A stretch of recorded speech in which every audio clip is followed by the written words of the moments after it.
2018 সনে তো মারা যেতাম। 2018 সনে আমি আজকে একটা সত্য কথা বলি, 2018 সনে মানে আওয়ামী লীগের লোকজন আমাকে মেরে ফেলতো।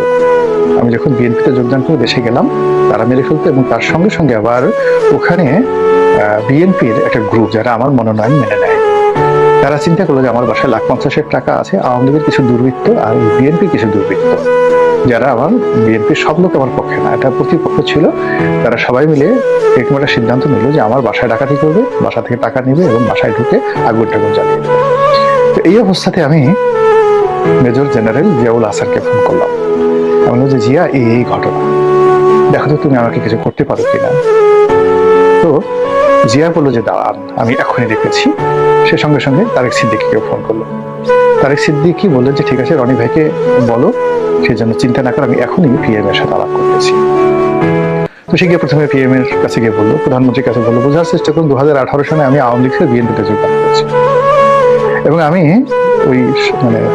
ওই সময়টাতে শেখ হাসিনাকে যে অপমান করেছি, আবার এই ঘটনার পরেও তার পতনের আগ পর্যন্ত কিন্তু তার সমালোচনা করেছি, কিন্তু তারপর দেখেন তার রিলেশনটা দেখেন।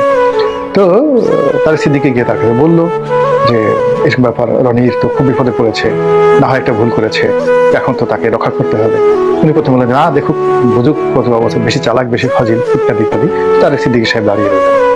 তো তারেক সিদ্দিকী সাহেব দাঁড়িয়ে রইলেন, তারপরে এরপরে বললেন যে যাও, ঠিক আছে, যাও, ব্যবস্থা নাও।